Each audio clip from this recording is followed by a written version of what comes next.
کمرے کی فضا میں کشیدگی پھیلی ہوئی تھی۔ کمرے میں موجود دونوں ہی نفوس ایک دوسرے کی بات ماننے سے انکاری تھے۔ خدا کے لیے دادا جان، میری جان مشکل میں مت ڈالیں، جو آپ چاہتے ہیں وہ میں نہیں کر سکوں گا۔ توقیر نے بے بسی سے اپنے دادا کو دیکھا، جو اس کے سننے کو تیار ہی نہیں تھے۔ بس توقیر خان، میں فیصلہ کر چکا ہوں، تمہاری شادی ہانیہ ہی سے ہوگی۔ انہوں نے اپنا فیصلہ سنایا، جس پر اس نے بے بسی سے انہیں دیکھا۔ آخر آپ کو سمجھ کیوں نہیں آتا؟ وہ مجھ سے 12 سال چھوٹی ہے، میرا اور اس کا کوئی جوڑ نہیں ہے۔ وہ تھک گیا تھا اس بحث سے۔ تمہارا جوڑ ہے یا نہیں یہ تمہارے سوچنے کا کام نہیں ہے۔ کل شام تمہارا نکاح ہے ہانیہ سے، تیار رہنا۔ اگر تم کل یہ نکاح نہیں کرو گے تو یاد رکھنا اپنے دادا کا مرا ہوا منہ دیکھو گے توقیر۔ ان کی بات پر وہ ان کا چہرہ دیکھتا رہ گیا، جو اپنی بات کہہ رہے اور رکے نہیں، بلکہ کمرے سے باہر نکلتے چلے گئے۔ ان کے جاتے ہی توقیر نے اپنا سر ہاتھوں میں گرایا۔ توقیر خان محمد بخش کا لاڈلا پوتا تھا، ان کی آنکھوں کا نور۔ انہوں نے آج تک توقیر کی کوئی بات رد نہیں کی تھی۔ زندگی میں آج ایسا پہلی بار ہو رہا تھا کہ وہ توقیر کی بات ماننے کو تیار نہیں تھے۔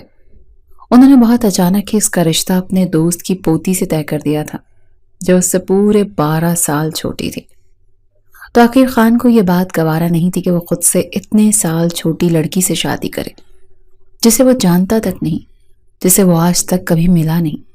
یہ بات اس کا دماغ خراب کرنے کے لیے ہی کافی تھی کہ اس کے دادا اس کی سن نہیں رہے، اس کی زبردستی شادی کر رہے ہیں۔ غصے سے کھولتا وہ کمرے سے نکلتے سیدھا اپنی ماں کے کمرے میں آیا، جو بیڈ پر شادی کے کپڑے پھیلائے بیٹھی تھی۔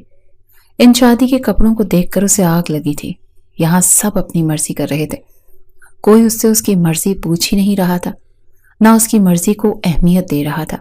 امی، آپ آخر دادا جان کو کیوں نہیں سمجھا رہی؟ وہ کیسے میرے ساتھ ایسے کر سکتے ہیں؟ وہ کیسے میری شادی اس طرح سے کر سکتے ہیں؟ کیا سمجھاؤں میں انہیں توقیر؟ کیا آج تک کسی نے میری سنی ہے؟ میری آخر حیثیت ہی کیا ہے اس گھر میں؟ میں کیسے انہیں سمجھا سکتی ہوں؟ کوثر بیگم کی بات پر اس نے تعصب سے انہیں دیکھا۔ وہ جو کہہ رہے ہیں وہ کرو توقیر، اگر وہ چاہتے ہیں تم نے شادی کرو تو تمہیں یہ شادی کرنی ہوگی۔ انہوں نے ہم پر بہت احسانات کیے ہیں، تو مت بھولو انہوں نے ہمارے لیے کیا کیا کیا ہے۔ تو آپ کہہ رہی ہیں کہ میں اس لڑکی سے شادی کر کے ان کا احسان اتار رہا ہوں؟ تو ٹھیک ہے، اگر ایسا ہے وہ اس طریقے سے اپنے احسان کا حساب ہم سے لیں گے تو ٹھیک ہے۔ وہ سب سے بدگمان ہو رہا تھا۔ اگر ایسا ہی ہے تو میں انہیں بتاؤں گا، میں بھی انہی کا پوتا ہوں۔ وہ چاہتے ہیں نا کہ میں اس بچی سے شادی کروں تو ٹھیک ہے، مگر ایک بات یاد رکھیے گا، میرا اس سے کوئی تعلق نہیں ہوگا۔ انہیں اپنا فیصلہ سناتے وہاں سے نکلتا چلا گیا۔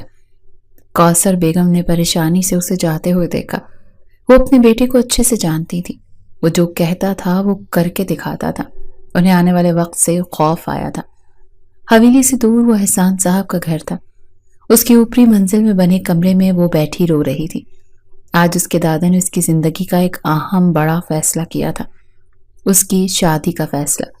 وہ اپنی دوست کے پوتے سے اس کی شادی کر رہے تھے، اس انسان سے جس کے بارے میں مشہور تھا کہ وہ بہت سخت مزاج ہے، غصے کا تیز ہے، مغرور شہزادہ، جس تک کسی کی رسائی نہیں تھی۔ اس کے دادا نے اس شخص کو ہانیہ کا نصیب بنا دیا تھا۔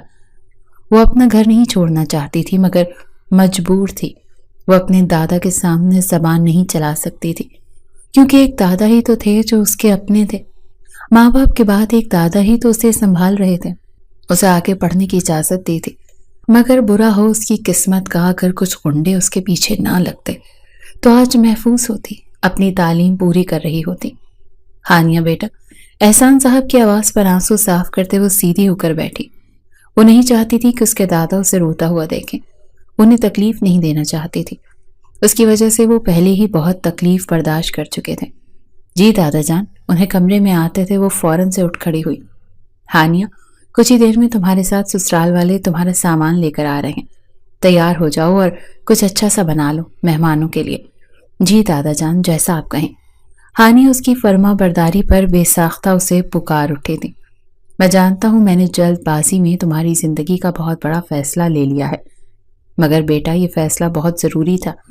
میری زندگی کا کوئی بھروسہ نہیں ہے، کب ساتھ چھوڑ جاؤں۔ میں تمہیں محفوظ ہاتھوں میں دیکھنا چاہتا ہوں۔ ان کی بات پر اس نے تڑپ کر انہیں دیکھا۔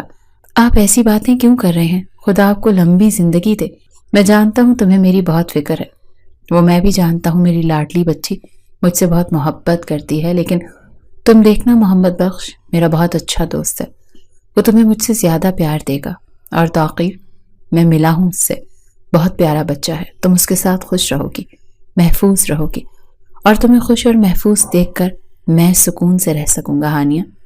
تمہارے ماں باپ نے مجھ پر بھروسہ کر کے تمہاری ذمہ داری مجھے دی ہے، اور میں اپنی زندگی میں اس ذمہ داری کو پورا کرنا چاہتا ہوں۔ میں نہیں چاہتا ایک بار پھر کوئی تمہیں آ کر تنگ کرے، تمہارے کردار پر کیچڑ اچھالے۔ وہ اسے جس بات کا حوالہ دے رہے تھے وہ اچھے سے جانتی تھی، مگر وہ کچھ کر نہیں سکتی تھی۔ مجھے آپ کے فیصلے پر کوئی اعتراض نہیں دادا، آپ کہتے ہیں کہ ہانیہ مر جاؤ تو ہانیہ مر جاتی ہے۔ اس کی بات پر احسان صاحب کی آنکھیں نم ہوئی تھی۔ ہانیہ کے سر پر ہاتھ رکھ کر وہ کمرے سے نکلتے چلے گئے، جبکہ ہانیہ خود کو سنبھالتے ہی کچن کی جانب بڑھ گئی، کیونکہ کچھ ہی دیر کے بعد کوثر بیگم اس کا سامان لے کر آنے والی تھی۔ کوثر کہاں ہے توقیر؟ ہمیں شام بارات لے کر جانا ہے، اور توقیر کا کوئی اتا پتہ ہی نہیں ہے۔ آخر لڑکا سمجھتا کیا ہے خود کو؟ اگر آج وہ نکاح کے لیے نہیں آیا تو یاد رکھنا میرا اس سے ہر تعلق ختم ہو جائے گا۔ بابا آپ غصہ مت کریں، وہ آتا ہی ہوگا، میں نے اسے سمجھا دیا تھا۔ کیا خاک سمجھایا تھا؟ اگر سمجھایا ہوتا تو آج یہاں ہوتا۔ ساری تیاریاں باقی ہیں اور میں اس لڑکے کی وجہ سے یہاں بیٹھا ہوا ہوں۔ دیکھو کوثر، میں نہیں چاہتا کہ احسان کے آگے میرا سر جھکے۔ میں نے زبان دی ہے کہ اس کی ہانیہ کا نکاح میرے توقیر سے ہی ہوگا۔ تو یہ آپ کا آخری فیصلہ ہے دادا جان؟ توقیر کی آواز پر محمد بخش نے مڑ کر اسے دیکھا، جو اندر آتے ان کے مقابل آ کھڑا ہوا۔ میرا فیصلہ یہ ہے کہ تمہاری شادی ہانیہ ہی سے ہوگی۔ وہ مجھ سے 12 سال چھوٹی ہے۔ میں نے کہا تھا نا، توقیر عمر سے شادی کا کوئی لینا دینا نہیں ہوتا، لیکن میرا لینا دینا ہے۔ اگر آپ چاہتے ہیں میں اس سے شادی کروں تو یاد رکھیں، میں یہ شادی کر کے آپ کے سارے احسانوں کا بدلہ چکا رہا ہوں۔ اس کے بعد سے میں آزاد ہوں اور آپ کی کسی بھی بات کو ماننے کا پابند نہیں۔ کیا مطلب ہے اس بات کا؟ انہوں نے چونک کر اسے دیکھا۔ میں اس سے شادی کروں گا، مگر میں اسے اپنی بیوی کی حیثیت کبھی نہیں دوں گا۔ اس کا میری زندگی میں حیثیت کسی بے جان چیز جیسی ہوگی۔ میں اس کی طرف دیکھوں گا بھی نہیں، وہ تو وقت بتائے گا۔ محمد بخش نے تمسخرانہ انداز میں اسے دیکھا، جس پر وہ مسکرا دیا۔ میں بھی آپ ہی کا پوتا ہوں دادا جان، جائیں بارات کی تیاری کریں، انہیں کہتا وہ اپنے کمرے کی جانب بڑھ گیا، جبکہ محمد بخش باہر کی جانب۔ کوثر بیگم نے گھبرا کر اپنی ساس کو دیکھا اور خاموشی سے تخت پر بیٹھی سب تماشا دیکھ رہی تھی۔ امی، آپ کچھ کہتی کیوں نہیں ہیں؟ میرے کہنے سے فرق نہیں پڑتا کوثر، جاؤ تیار ہو جاؤ، کچھ ہی دیر میں سلیم بیوی بچوں کے ساتھ آتا ہی ہوگا، انہیں کہتے وہ اٹھ گئے۔ بارات بہت دھوم دھام سے نکلی تھی۔ دولہا بنا توقیر بے حد وجیح لگ رہا تھا، چہرے پر چھائی سنجیدگی اس کی وجاہت میں اضافہ کر رہی تھی۔ بارات کے پہنچتے ہی نکاح کی کارروائی عمل میں لائی گئی تھی۔ کوثر بیگم کے دیے شرارے میں موجود ہانیہ کا چہرہ گھونگھٹ میں قید تھا۔ نکاح نامے پر دستخط کرتے اس کے ہاتھ کئی بار کانپے تھے۔ وہ اپنے خوابوں کے ٹوٹنے پر ٹھیک سے رو بھی نہیں سکتی تھی کہ دادا سے دور ہونا پڑ رہا تھا۔ ان دونوں کا نکاح ہو چکا تھا اور وہ ہمیشہ کے لیے توقیر خان کی ہو چکی تھی، جسے اس نے آج تک دیکھا بھی نہیں تھا۔ رخصتی کا وقت ہوا تو ہانیہ کی آنکھیں نم تھیں۔ اپنا گھر اور اپنے سپنے چھوڑ کر جانا آسان قطعی نہیں تھا۔ اس کے گاڑی میں بیٹھتے ہی توقیر، جو پہلے ہی سے گاڑی میں بیٹھا تھا، بے آرام سا ہوتا ایک جانب کھسکا، اور اس کا یوں دور ہونا ہانیہ سے چھپا نہیں رہا تھا۔ گاڑیاں مخصوص راستوں سے ہوتی حویلی کی حدود میں داخل ہوئی تھیں، جہاں سلیم خان کی بیوی اور دونوں بچیاں پہلے ہی سے ہانیہ کے استقبال کے لیے موجود تھیں۔ گاڑی رکتے ہی بنا ہانیہ کا انتظار کیے توقیر گاڑی سے اترتا اندر بڑھ گیا۔ کوثر بیگم نے تعصب سے بیٹے کی حرکت کو دیکھا اور پھر آگے بڑھ کر ہانیہ کو گاڑی سے اترنے میں مدد دی۔ اسی لیے وہ اسے اندر لے آئیں، جہاں سب مہمان موجود تھے سوائے دولہا کے۔ بیٹا آپ بیٹھو یہاں۔ بہو کو توقیر کے کمرے میں چھوڑا۔ اس کی بات پر رانی سلیم کی بیوی اسے لیے اوپر آئی اور اسے توقیر کے کمرے میں چھوڑا، وہاں سے چلی گئی، جبکہ ہانیہ اس انجان کمرے میں خود کو بہت اکیلا محسوس کر رہی تھی۔ تھکن سے اس کا جسم دکھ رہا تھا۔ تھک کر وہ سائڈ پر موجود صوفے پر بیٹھ گئی۔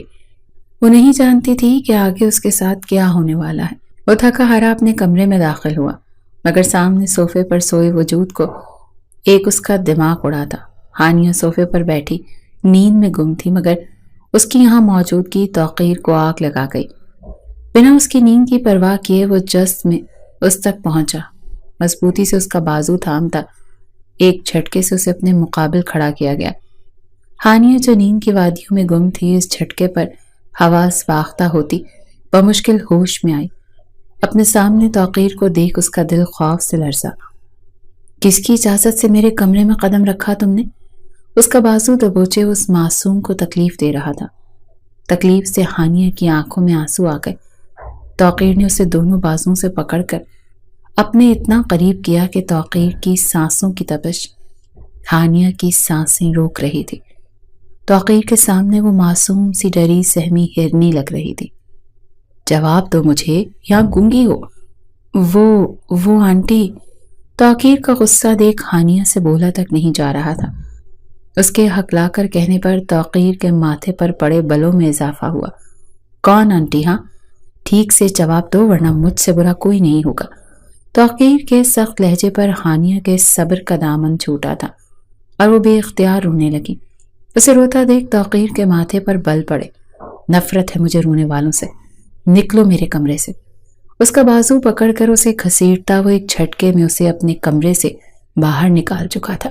تمہاری اوقات یہ ہے، آئندہ اس کمرے میں قدم نہیں رکھنا ورنہ یہ ٹانگ توڑ دوں گا، اسے وارن کرتا اس کے منہ پر دروازہ بند کر گیا، جبکہ ہانیہ تکلیف اور شرمندگی سے روتے وہیں بیٹھتی چلی گئی۔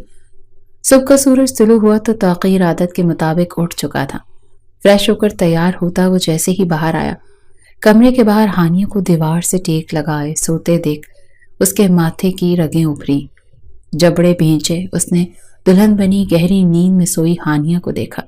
امی امی! اس کی چیخ پر ہانیہ ہڑبڑا کر اٹھی۔ وہیں کوثر بیگم تیزی سے اپنے کمرے سے نکل کر باہر آئی، مگر ہانیہ کو سامنے ہی اس زمین پر بیٹھے دیکھ وہ ساکت ہو گئی۔ اسے لے کر جائیں یہاں سے، میں اس کا سایہ بھی برداشت نہیں کروں گا اب۔ ایک جھٹکے سے ہانیہ کو اٹھاتا وہ کوثر بیگم کی جانب دھکیل گیا۔ وہ جو پوری رات ایک ہی پوزیشن میں سوئی تھی، اس اچانک جھٹکے پر تکلیف سے تڑپ اٹھی۔ توقیر، یہ کیا طریقہ ہے؟ ہانیہ کو سنبھالتے انہوں نے توقیر کو جھٹکا، جس پر اس نے گھور کر ہانیہ کو دیکھا، جو اس کی نظروں سے خوفزدہ ہوتی فوراً کوثر بیگم کے پیچھے چھپی تھی۔ اسے میرے سامنے مت آنے دیجیے گا ورنہ میرا دماغ خراب ہونے میں لمحہ نہیں لگے گا، انہیں صاف لفظوں میں کہتا وہ وہاں سے نکلتا چلا گیا، جبکہ اس کی دھمکی پر ہانیہ اس سے سک اٹھی۔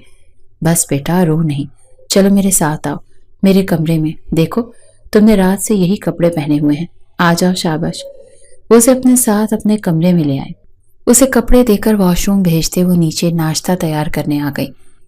ملازمین گھر میں موجود ہوتے تھے مگر ناشتہ اور کھانا ان کی ذمہ داری تھی۔ پورا دن انہوں نے ہانیہ کو اپنے ساتھ رکھا کیونکہ توقیر کے رویے کے بعد وہ اسے توقیر کے سامنے بھیجنا بھی نہیں چاہتی تھی، مگر رات ہوتے ہی ہانیہ کی طبیعت خراب ہونے لگی، اسے بخار ہو رہا تھا۔ توقیر گھر میں نہیں تھا، سلیم بھی باہر تھا، اسی لیے کوثر بیگم مجبوراً دادا جان کے پاس گئی۔ اسے توقیر کے کمرے میں منتقل کر دو، وہ خود دیکھ لے گا، آخر وہ ہانیہ اس کی ذمہ داری ہے۔ ان کی بات پر کوثر بیگم سر ہلاتے باہر آ گئیں۔ انہوں نے ہانیہ کو سمجھا کر اسے توقیر کے کمرے میں بھیج دیا اور خود اپنے کمرے میں آ گئی۔ جانتی تھیں اب توقیر غصہ ہوگا مگر وہ ہانیہ کو ایسے ہی تو نہیں چھوڑ سکتی تھی، آخر کو توقیر کی بیوی تھی وہ۔ دوسری طرف بخار میں جھلستی ہانیہ گہری نیند میں تھی۔ جب توقیر واپس کمرے میں آیا، اپنے بیڈ پر ہانیہ کو سوئے دیکھا تو اس کا دماغ گھوما تھا۔ غصے سے اس کے سر پر پہنچ کر اس نے ہانیہ کو اٹھانا چاہا مگر وہ بخار میں جھلس رہی تھی۔ اے لڑکی اٹھو، اسے پکارنے پر بھی ہانیہ نہیں اٹھی۔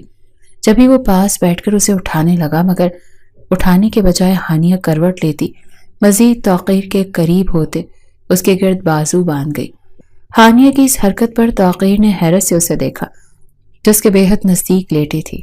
نازک کم سن وجود، بے تحاشا خوبصورت، اس کی بیوی تھی مگر توقیر خان اسے بچی سمجھ رہا تھا۔ اس کے معصوم نقوش بخار کی حدت سے سرخ ہو رہے تھے۔ پانی! ہانیہ کی آواز پر ہوش کی دنیا میں آتا وہ اسے سائڈ ٹیبل سے گلاس اٹھا کر پانی پلانے لگا۔ آج رہ لو مگر کل یہاں نظر نہیں آنا تم۔ اس کے کان میں سرگوشی کرتا وہ اٹھ کر صوفے پر آ بیٹھا۔ اس کی نگاہیں بار بار بھٹکتی ہانیہ پر جا رکتی، جو بکھری حالت میں گہری نیند میں گم توقیر خان کے لیے مصیبت بنی ہوئی تھی۔ اپنے جذبات کو لگام ڈالتا وہ وہیں صوفے پر دراز ہو گیا۔ اس نے سوچ لیا تھا کہ آج کے بعد وہ سیمو اپنے کمرے میں نہیں آنے دے گا، چاہے کچھ بھی ہو جائے۔ اگلی صبح ہانیہ کے اٹھنے سے پہلے ہی توقیر کمرے سے اور گھر سے جا چکا تھا۔ ہانیہ کی آنکھ کھلی تو طبیعت کافی بہتر محسوس ہوئی۔ فریش ہو کر وہ نیچے آئی۔ سب نیچے موجود تھے سوائے توقیر کے۔ رات اس کی گئی سرگوشی ہانیہ کے کانوں میں گونج رہی تھی۔ ہانیہ بھابھی کہاں گم ہے؟ زویا کی بات پر ہانیہ نے نفی میں سر ہلایا۔ محمد بخش کی 2 ہی بیٹے تھے، سلیم اور معراج۔ سلیم اپنی بیوی رانی اور دونوں بیٹیوں زویا اور زوہا کے ساتھ شہر میں رہتے تھے، جبکہ معراج نے جب دوسری شادی کی تو محمد بخش نے اپنی بہو کا ساتھ دے معراج کو اپنی زندگی سے بے دخل کر دیا اور کوثر کو اپنی بیٹی کا درجہ دیا۔ انہوں نے ہر مشکل وقت میں پورا ساتھ دیا تھا۔ کوثر ان کے احسانات کے بوجھ تلے دبتی جا رہی تھی، اور اب توقیر نے ہانیہ سے شادی کر کے ایک بار ہی سارے احسان چکا دیے تھے۔ ہم لوگ واپس جا رہے ہیں، بھائی کا وہاں گھر ہے، آپ کب آئیں گی؟ اس کے سوال پر ہانیہ نے کوثر بیگم کو دیکھا۔ جلد آئے گی تم لوگوں کی بھابھی، اب جاؤ اور جلدی سے بیٹا پیکنگ کر لو۔ کوثر بیگم نے اس کی مشکل آسان کی تو وہ گہرا سانس لے کر رہ گئی۔ سبھی مہمان جا چکے تھے، سلیم کی فیملی بھی جا چکی تھی۔ ایسے میں پوری حویلی میں ہانیہ اور کوثر بیگم اکیلی ہوتی، کیونکہ اماں جان اس بار سلیم کے ساتھ چلی گئی تھی۔ توقیر تو رات کو گھر آتا اور سب نکل جاتا۔ اس کی زندگی میں ہانیہ کی کوئی حیثیت نہیں تھی، وہ اسے منہ تک نہیں لگاتا تھا، کو جا کے اسے بیوی ماننا یا اس سے محبت کرنا۔ ہانیہ ہر وقت کوثر بیگم کے ساتھ لگی رہتی۔ اس نے کبھی ماں باپ کا پیار نہیں پایا تھا، اور اب کوثر بیگم کی محبت پا کر اسے کسی اور کی ضرورت ہی نہیں تھی۔ وہ چھوٹی تھی، ذرا سی محبت پر ہی خوش ہو گئی تھی، مگر کبھی کبھی اسے توقیر کا رویہ تکلیف دیتا تھا۔ اسے اچھا لگنے لگا تھا۔ وہ چاہتی تھی توقیر اس سے بات کرے، اس کی سنے، اس سے محبت کرے، اس کے ساتھ ہنسی مذاق کرے، کیسے وہ زویا اور زوہا سے کرتا تھا۔ مگر یہ تو اس کے خواب تھے، توقیر کبھی ان خوابوں کو پورا نہیں کرے گا، وہ جانتی تھی۔ ان کی شادی کو 3 مہینے ہو گئے تھے اور سردیاں شروع ہو چکی تھی۔ سردیاں ہمیشہ ہانیہ پر بھاری گزرتی تھیں کہ وہ نازک جان بیمار بہت ہوتی تھی، ایسے میں دادا ہی اسے سنبھالتے تھے۔ مگر اب دادا بھی نہیں تھے۔ کوثر بیگم اسے بیمار دیکھ کر پریشان ہو گئی۔ کچھ سوچتے انہوں نے اسے توقیر کے کمرے میں شفٹ کر دیا۔ آپ اسے یہاں کیوں لائی ہیں؟ اسے اپنے کمرے میں دیکھ توقیر کے ماتھے پر بل پڑے تھے۔ اسے بخار ہے توقیر، میں خود کو نہیں سنبھال سکتی، اسے کیسے سنبھالوں گی؟ ان کی بات پر اس نے گہرا سانس بھرا۔ وہ چاہتا تھا وہ اسے لے جائیں، مگر اپنی ماں کے معاملے میں وہ بے حس نہیں بن سکتا تھا، اسی لیے ہانیہ کو بیڈ پر لٹاتے وہ خود وہیں اس کے پاس بیٹھ گیا۔ جب ہانیہ اٹھ کر اس کے قریب ہوتے اس کے سینے پر سر رکھ گئی۔ ہانیہ کی اس حرکت پر توقیر کا دل زوروں سے دھڑکا۔ مجھے سردی لگ رہی ہے۔ بخار میں ٹھنڈ سے کانپتی وہ توقیر کے سینے میں منہ چھپانے لگی تو توقیر لب بھیج گیا۔ ہانیہ کے لب اپنی گردن پر محسوس کر اس نے اسے خود سے دور کرنا چاہا کہ دل اب بے ایمان ہو رہا تھا۔ وہ اس پر حق رکھتا تھا، یہ احساس ہی کافی تھا۔ دل میں بھائی بدگمانی کو پیچھے دھکیلنے میں ہانیہ کے مزید قریب آنے پر وہ دیوانہ ہو رہا تھا۔ وہ جو اس کی طرف دیکھتا بھی نہیں تھا اب ہانیہ کے کمسن وجود پر بہک رہا تھا۔ جبھی بہت نرمی سے اس نے ہانیہ کو باہوں میں لیا اور آہستہ سے جھک کر اس کے ماتھے پر اپنے سلگتے لب رکھے۔ بے ہوشی میں فائدہ اٹھانے والوں میں سے نہیں ہوں میں، ہوش میں آؤ گی تو بات ہوگی۔ اب اس پر اور خود پر بلینکٹ ٹھیک کرتا وہ خود میں بھیج گیا۔ توقیر کی اس جان لیوا قربت پر ہانیہ نے ذرا سی آنکھیں کھول کر اسے دیکھا، جو خاموش نگاہوں سے ہانیہ کو تک رہا تھا۔ نگاہوں کے تصادم پر توقیر بے ساختہ جھکتا اسے شرم سے لال کر گیا۔ سو جاؤ، اب بہت رات ہو گئی ہے۔ اس کے سر تھپ تھپاتے وہ اسے اپنے مزید قریب کرتا آنکھیں موند گیا، جبکہ ہانیہ کا چہرہ لال سرخ ہوا، شرم سے یا بخار سے کون جانے۔ توقیر اپنے بزنس کے سلسلے میں شہر شفٹ ہو رہا تھا اور وہ چاہتا تھا کہ کوثر بیگم بھی اس کے ساتھ شفٹ ہوں، مگر وہ جانے کو تیار نہیں تھی۔ حویلی جیسا سکون انہیں کہیں اور نہیں ملتا تھا۔ انہوں نے توقیر سے کہا کہ وہ ہانیہ کو اپنے ساتھ لے جائیں۔ امی، میں آپ کو لے جانے کی بات کر رہا ہوں اور آپ کو ہانیہ کی پڑی ہے، وہ بچی میرا گھر کیسے سنبھالے گی؟ تم بھول رہے ہو کہ وہ بچی تمہاری بیوی ہے۔ ہاں، ایک 16 سالہ بچی میری بیوی ہے، وہ خود کو تو سنبھال نہیں سکتی، مجھے کیسے سنبھالے گی؟ دیکھا تھا نا اپنے بخار میں اس کی کیا حالت ہو گئی تھی۔ تم بڑے بخار میں اچھے رہتے ہو، تم بھی بخار میں وہی سب کرتے ہو جو ہانیہ کرتی ہے۔ تم میں اور ہانیہ میں زیادہ فرق نہیں۔ توقیر اور بہت ہو گیا، تمہاری شادی کو 6 مہینے ہو گئے، وہ بہت جلد 17 کی ہونے والی ہے۔ تم لوگ اپنے رشتے کو آگے بڑھاؤ، ایک دوسرے کے ساتھ وقت گزارو، اور میں چاہتی ہوں کہ توقیر تم دونوں خوش رہو۔ میں نہیں چاہتی کہ ایک اور توقیر اس دنیا میں آئے، ایک اور کوثر پیدا ہو۔ میں نہیں چاہتی کہ ہانیہ ایک اور کوثر بنے۔ خدا کے لیے معراج جیسا مت کرو۔ تم اسے اپنا نام دو، اسے محبت دو، وہ محبت کی بھوکی ہے۔ توقیر تمہاری توجہ پر اس کا مرجھایا روپ کھل اٹھے گا۔ یعنی بات پر وہ کچھ نہیں کہہ سکا تھا، مگر ان کی باتیں اس کے دماغ میں رہ گئی تھیں، اور پھر بہت سوچ سمجھ کر اس نے ایک فیصلہ لیا۔ وہ ہانیہ کو اپنے ساتھ شہر لے آیا۔ ہانیہ جتنا حیران ہوتی اتنا کم تھا۔ تم اس گھر میں رہو گی، مگر میری کچھ شرطیں ہیں۔ کیسی شرط؟ ہانیہ نے چونک کر اسے دیکھا۔ تم اپنی پڑھائی جاری رکھو گی، تمہارے 18 ہونے کے بعد تم میری بیوی کی حیثیت سے دنیا میں پہچانی جاؤ گی، مگر اس سے پہلے تمہیں محبت جیسی خرافات میں نہیں پڑنا، بس اپنی پڑھائی پر فوکس کرنا ہے۔ لیکن مجھے تو آپ اچھے لگتے ہیں۔ ہانیہ کی بات پر توقیر نے حیرت سے اسے دیکھا۔ میں آپ سے محبت کرتی ہوں، اور امی کہتی ہیں شوہر سے محبت کرنا غلط بات نہیں ہے۔ امی تو کچھ بھی کہتی رہتی ہیں، ان کی باتیں سیریس مت لیا کرو۔ امی کچھ بھی نہیں، امی ہر چیز ٹھیک کہتی ہیں۔ میں پڑھائی کروں گی دل لگا کر، وہ میرا خواب ہے، مگر میں آپ سے محبت بھی کروں گی، آپ کے سارے کام بھی کروں گی، کیونکہ وہ میری ذمہ داری ہے۔ اس کے منہ سے ایسی بڑی بڑی باتیں سن کر وہ حیران ہی تو رہ گیا تھا، مگر جواب دینے کے بجائے وہ بات بدل گیا۔ میں نے تمہارا ایڈمیشن ایک یونیورسٹی میں کروا دیا ہے، وہاں میں پڑھاتا ہوں، اور پھر میرا آفس یونیورسٹی سے آ کر تم نے بس اپنی پڑھائی کرنی ہے۔ جاؤ اب آرام کرو، سارا سامان تمہارے کمرے میں ہے۔ اسے بھیجتا وہ خود اپنے کمرے میں آ گیا۔ یہ لڑکی اس کا امتحان لے رہی تھی۔ ساری سوچیں جھٹکتے وہ سونے کے لیے لیٹ گیا۔ فی الحال وہ ہانیہ کے بارے میں تو بالکل بھی سوچنا نہیں چاہتا تھا۔ تمام رستے گاڑی میں غیر آرام دہ سی خاموشی کا راج تھا۔ گاڑی یونیورسٹی کی پارکنگ میں داخل ہوئی تو ہانیہ نے مڑ کر اپنا بیگ اور دیگر سامان اٹھایا۔ مجھے کچھ کہنا ہے، وہ جو گاڑی سے اتر رہی تھی توقیر کی آواز پر رکتے اسے دیکھنے لگی۔ میں نہیں چاہتا یہاں ہمارے رشتے کے بارے میں کسی کو کچھ پتا چلے، تو آپ بے فکر رہیں، میں کسی سے ذکر نہیں کروں گی۔ آہستہ سے کہتی وہ گاڑی سے اتر کر اندر بڑھ گئی۔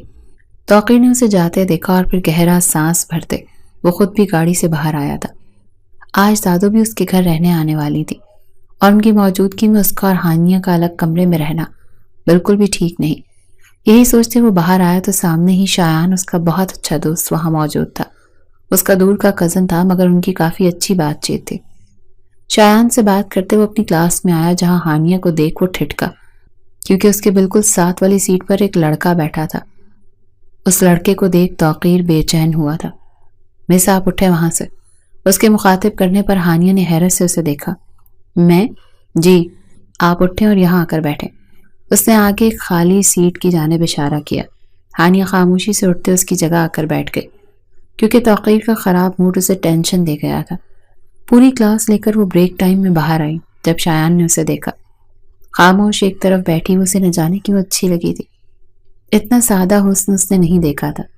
شاید یہی وجہ تھی کہ وہ پہلی نظر میں شایان کے دل کے تار چھیڑ گئی تھی۔ اس کی طرف بڑھا، مگر جب اس نے قریب سے ہانیہ کو دیکھا تو بری طرح چونکا، کیونکہ وہ اسے پہلے تصویروں میں دیکھ چکا تھا۔ توقیر کی بیوی کی حیثیت سے اس کا دل ٹوٹا تھا، مگر توقیر نے اسے کیوں اگنور کیا ہوا ہے، اس کا یہ جاننا ضروری تھا۔ کچھ سوچتے وہ آگے بڑھ گیا۔ اس کے دماغ میں کچھ چل رہا تھا، کیا چل رہا تھا یہ بس وہی جانتا تھا۔ یار قسم خدا کی، میرے پیر دکھ رہے ہیں چل چل کر۔ جھک کر گھٹنوں پر ہاتھ رکھے ہانیہ نے پھولی سانسوں کے ساتھ امل کو دیکھا، جو اونچی دیوار کے پاس رکھے سٹول پر چڑھی ہاسپٹل کے دوسرے حصے کی جانب دیکھ رہی تھی۔ امل اس کی پہلی دوست تھی جو یہاں بنی تھی، اس کی بیسٹ فرینڈ۔ امل اسے زبردستی اوپر لائی تھی۔ وہ اوپر سے ہاسپٹل کا ویو دیکھنا چاہتی تھی، اور اس کا یہ خبط ہانیہ پر بہت بھاری پڑا تھا۔ امل کلاس کا ٹائم ہو گیا ہے، پلیز اب واپس نیچے بھی جانا ہے۔ گھڑی میں ٹائم دیکھ اب اسے فکر ہونے لگی تھی۔ نیکسٹ لیکچر توقیر کا تھا، ایسے میں وہ بالکل بھی کوئی رسک نہیں لے سکتی تھی۔ اوف، ایک تو تم ڈرتی بہت ہو۔ کچھ نہیں ہوتا یار، ابھی ہم پہنچ جائیں گے، نیچے پورے 5 منٹ ہیں کلاس میں۔ لاپرواہی سے کہتے عمل نیچے بڑھ گئی۔ ہانیہ نے گھور کر اسے دیکھا۔ آ جاؤ ڈارلنگ، گھورنے سے بس ٹائم ہی ویسٹ ہوتا ہے۔ واپس آ کر اس کا ہاتھ تھامے وہ نیچے بڑھی تھی۔ وہ دونوں نیچے آئیں تو پورا کوریڈور خالی تھا۔ کلاس میں سے توقیر کے بولنے کی آواز پر ہانیہ کا چہرہ زرد ہوا۔ وہ شخص پہلے ہی اسے پسند نہیں کرتا تھا اور اب سر میں آئے کمن۔ اس کا ہاتھ مضبوطی سے تھامے عمل نے اجازت مانگی تو لیکچر دیتے توقیر نے گردن موڑ کر پہلے عمل اور پھر اس کے پہلو میں سر جھکائے کھڑی ہانیہ کو دیکھا۔ کہاں تھی آپ دونوں؟ سر وہ مس ہانیہ کچھ پوچھا ہے میں نے۔ عمل کی بات پر وہ ہانیہ کو مخاطب کرتا ڈائس سے ہٹ کر ان کی طرف بڑھا اور اس کا بڑھتا قدم ہانیہ کو خوف زدہ کر رہا تھا۔ سر وہ سیٹ پر جائیں مس عمل۔ عمل کو جانے کی اجازت دیتا وہ ہانیہ کے سامنے کھڑا ہوا۔ پوری کلاس میں موت کا سا سناٹا چھایا ہوا تھا۔ عمل کو سمجھ نہیں آیا اس نے ہانیہ کو کیوں روکا ہے۔ میں کچھ پوچھ رہا ہوں مس، کیا آپ جواب دینا پسند کریں گی؟ وہ ہم اس کا لہجہ اتنا سخت تھا کہ ہانیہ کی آنکھیں بھیگنے لگی۔ زبان ہے آپ کے پاس یا اسے بھی باہر ہی چھوڑ کر آ گئی ہیں؟ وہ غصہ تھا، بہت غصہ۔ شاید وہ سارا غصہ آج اسی پر نکالنا چاہتا تھا۔ I am sorry sir. سر جھکائے آنسوں کو پیتے وہ بمشکل اتنا ہی کہہ سکی۔ اوپر دیکھ کر بات کریں۔ ہانیہ کے پاس کوئی دوسرا راستہ نہیں تھا۔ پوری کلاس حیرت سے ان دونوں کو دیکھ رہی تھی۔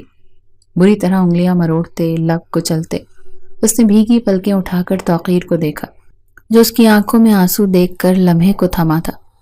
ضبط سے اس کا پورا چہرہ سرخ ہو رہا تھا۔ ہونٹوں کا رنگ چہرے سے زیادہ سرخ تھا۔ سنہری سرخی مائل آنکھیں، بھیگی پلکیں، سرخ چھوٹی سی ناک۔ وہ کسی کا بھی ایمان ڈگمگا سکتی تھی۔ وہ کسی کو بھی اپنے سحر میں مبتلا کر سکتی۔ ایسے پڑھیں گے آپ آگے؟ اگر نہیں پڑھنا تو گھر بیٹھیں آپ۔ جیسے اسٹوڈنٹس کی وجہ سے جو اہل ہوتے ہیں وہ آگے نہیں آ پاتے۔ اس کے لفظ بہت ترش تھے۔ وہ کیسے اسے اس طرح بات کر سکتا تھا؟ کیسے؟ آخر وہ سب کے سامنے کیوں اسے نیچا دکھا رہا تھا؟ سوری ٹو انٹرپٹ سر، مگر ہم بریک میں اوپر گئے تھے۔ وہ آپ کی کلاس سے پہلے ہی ہم نیچے آ رہے تھے مگر ہانیہ کا پیر سیڑھیوں پر مڑ گیا جس کی وجہ سے ہمیں لیٹ ہو گیا۔ عمل سے مزید برداشت نہیں ہوا تھا۔ وہ کیسے بنا کچھ جانے اس پر برس رہا تھا اور صرف اس پر۔ وہ بھی تو برابر کی شریک تھی۔ وہ دونوں نیچے آ رہی تھی جب ہانیہ کا پیر مڑا تھا۔ خود نے خود کو نارمل ظاہر کیا تھا مگر اسے چلنے میں دقت ہو رہی تھی۔ عمل کی بات پر توقیر کی نگاہیں بے اختیار ہی اس کے پاؤں پر پڑی۔ جائیں سیٹ پر اور اب کوئی میری کلاس میں لیٹ نہ آئے۔ اس کی اجازت ملنے پر وہ لنگڑا کر چلتے، تکلیف برداشت کرتی اپنی سیٹ پر آ کر بیٹھ گئی۔ اس کا دل کیا دھاڑے مار مار کر روئے، مگر کاش وہ ایسا کر سکتی۔ ہانی، عمل نے اسے کچھ کہنا چاہا مگر وہ ہاتھ کے اشارے سے اسے روکتے اپنے رجسٹر پر جھک گئی اور پھر پورا لیکچر اس نے ایسے ہی اٹینڈ کیا۔ دل اس شخص کی شکل دیکھنے کا بھی روادار نہیں تھا جو آپسی اختلاف ایسی کلاس میں اسے ڈانٹ کر نکال رہا تھا۔ شام 5 بجے اس کو آف ہوا تو وہ سب کے ساتھ باہر آئی۔ عمل اس کا ہاتھ تھامے اس کے ساتھ ساتھ تھی۔ عمل تم جاؤ، میں ابھی بس جانے والی ہوں۔ آج ڈرائیور انکل شاید لیٹ ہو گئے ہیں۔ اسے یاد تھا دادی بیگم نے کہا تھا کہ وہ توقیر کے ساتھ واپس آئے کیونکہ ڈرائیور انکل آج مصروف تھے، لیکن اس کا ایسا کوئی ارادہ نہیں تھا۔ ہانیہ آپ ٹھیک ہے؟ شایان کو باہر کی جانب بڑھ رہا تھا جب ہانیہ کو عمل کا سہارا لیے کھڑا دیکھ فوراً سے اس کے پاس آیا۔ چہرے پر فکر مندی چھائی ہوئی تھی۔ میں ٹھیک ہوں۔ کیسے ٹھیک ہو؟ سرہانی کا پیر مڑ گیا تھا اور اوپر سے توقیر سر نے اتنی دیر اسے کھڑا رکھا، چلا بھی نہیں جا رہا اس سے۔ دھیان رکھنا تھا، آپ نے یہاں کسی کو دکھایا؟ وہ اسے لے کر فکر مند ہو رہا تھا، حالانکہ ہونا کسی اور کو چاہیے تھا۔ میں ٹھیک ہوں اب۔ عمل تم جاؤ، ڈرائیور آ گئے تمہارے۔ اوکے، مگر پلیز تم خیال رکھنا۔ ان دونوں کو خدا حافظ کہتے عمل وہاں سے نکلی تو ہانیہ نے سکھ کا سانس لیا۔ عمل کی چلتی زبان، گھر کس کے ساتھ جائیں گے؟ شایان کے سوال پر اسے سمجھ نہیں آیا کیا جواب دے۔ اگر کوئی پرابلم نہیں ہو تو میں آپ کو ڈراپ کر دیتا ہوں کیونکہ میں آپ کے گھر کی طرف ہی جا رہا ہوں۔ میرے گھر کی طرف؟ وہاں کیوں؟ آپ میرے گھر والوں کو جانتے ہیں؟ وہ اتنی معصومیت سے پوچھ رہی تھی کہ شایان بے اختیار ہنس پڑا۔ آپ کے گھر کا مطلب دادو کے گھر؟ اوہ، کیا میں آپ کو گھر ڈراپ کر دوں؟ وہ ایک بار پھر اس سے پوچھ رہا تھا۔ ہانیہ توقیر کے ساتھ تو بالکل بھی جانا نہیں چاہتی تھی۔ جی چلیں۔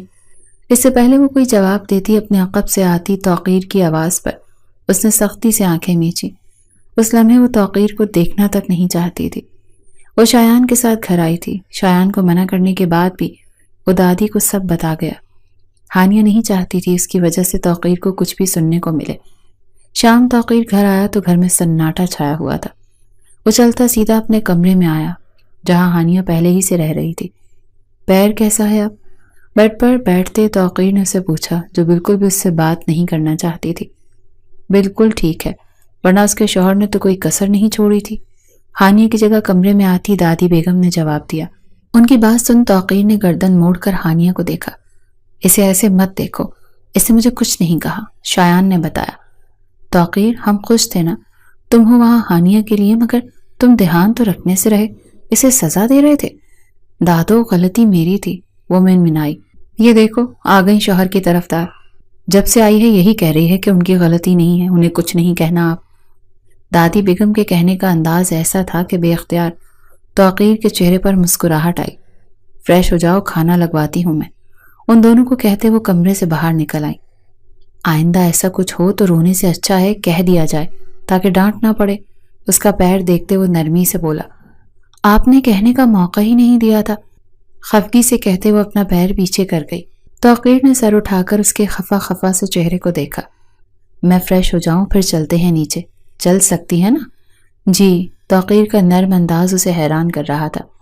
اس کی حیرانگی دیکھ وہ مبہم سا مسکرایا۔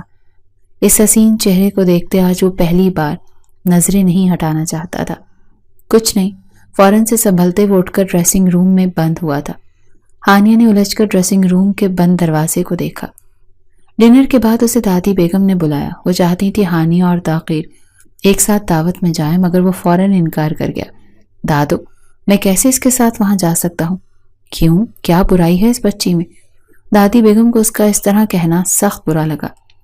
بھائی میرے آگے بچی لگتی ہے وہ، سب کیا کہیں گے، بچی سے شادی کر لی؟ وہ سخت جھنجھلاہٹ کا شکار ہو رہا تھا۔ اچھی خاصی بڑی بچی ہے، 18 کی ہو چکی ہے، پھر بھی وہ مجھ سے 12 سال چھوٹی ہے۔ توقیر اس بات کو قبول کرو کہ وہ تمہاری بیوی ہے۔ کیا مجھے نظر نہیں آتا؟ ان کی بات پر وہ چپ ہوا تھا۔ اپنی بیوی کو کسی اور کے ساتھ روانہ کر دیا، یہ بھی نہیں سوچا کہ جس کے ساتھ بھیج رہے ہو وہ ہانیہ کے لیے اپنا رشتہ بھیجنا چاہتا تھا۔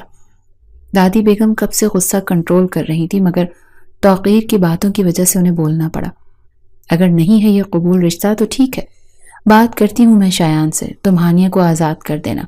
اپنا فیصلہ سناتی وہ اسے ساکت چھوڑے وہاں سے اٹھ گئی۔ آج آف کر لیتی بیٹا، تھوڑا پیر کو آرام مل جاتا۔ دادی بیگم اس کے لیے پریشان تھیں جو بیگ لیے گھر سے نکل رہی تھی۔ دادو، میرا سر بہت کھڑوس ہے، ایک چھٹی پر 10 باتیں سناتے ہیں، چھٹی نہیں کر سکتی، شرارت سے کہتے وہ مڑی، مگر سامنے کھڑے توقیر کو دیکھ چہرے کی مسکراہٹ سمٹی۔ لو آ گئے آپ کے کھڑوس باس، شرارت سے کہتے وہ اندر بڑھ گئی، جبکہ توقیر خاموشی سے اس کے فرنٹ کو کھولتے خود ڈرائیونگ سیٹ پر بیٹھ گیا۔ آ جائیں ورنہ گاڑی میں لیٹ بیٹھنے پر بھی کھڑوس ٹیچر ڈانٹ سکتا ہے۔ اس کے ٹونٹ پر دانتوں تلے لب دباتی وہ گاڑی میں بیٹھی اور اس کے بیٹھتے ہی گاڑی سٹارٹ ہوئی تھی۔ کلاس سے پہلے میرے آفس میں جائیے گا، میں گاڑی پارک کر کے آتا ہوں۔ کیوں؟ اس نے اچنبھے سے توقیر کو دیکھا جو صبح سے ہی الگ موڈ میں تھا۔ کیونکہ میں بول رہا ہوں۔ اب اس جواب کے بعد وہ کیا کہتی؟ سر ہلاتے خاموشی سے گاڑی سے اترتے اس نے توقیر کے آفس کا رخ کیا۔ اس کا روم اتنی نفاست سے سجا تھا۔ پورے روم کا طائرانہ جائزہ لیتے وہ سائڈ پر رکھی چیئر پر بیٹھ گئی۔ اس کا خواب تھا کہ اس کا آفس بھی اسی طرح کا ہو۔ کیسا لگا آفس؟ توقیر کب اندر آیا اسے بالکل اندازہ نہیں ہوا، اسی لیے وہ اس کے سوال پر چونکی۔ آپ کب آئے؟ بس آپ کے ساتھ آیا ہوں، آپ شوز اتار دیں، اسے کہتا وہ نہ جانے کیا کرنے لگا۔ میرا پیر اب ٹھیک ہے، درد بھی نہیں ہے۔ آپ کیا چاہتی ہیں دادو پھر مجھے ڈانٹے؟ نہیں نہیں، میں ایسا تو نہیں چاہتی، وہ فوراً سے گھبرا جاتی تھی۔